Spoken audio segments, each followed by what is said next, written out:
Amigo, hey, cut the milligram. ¿Qué quieres decir? Kosher Cook, very strong knife.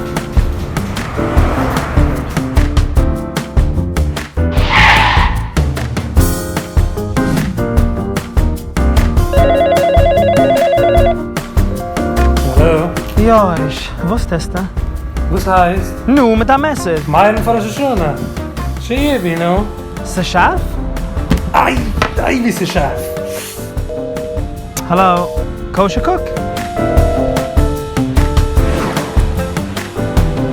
Looking for something? I'm looking for honey cake. You have? Yes. How many slices? Slices. How do you cut them?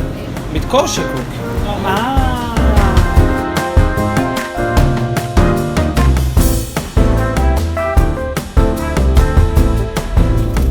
Ah. Zeg het even.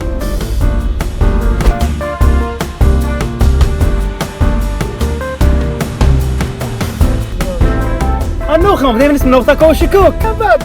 Op allem. Is dat niet?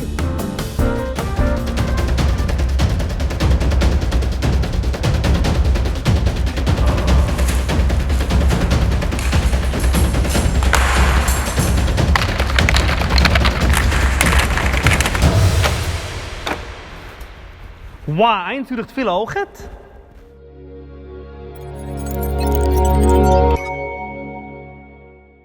Kosher Cook, the clear choice for a sharp, quality knife.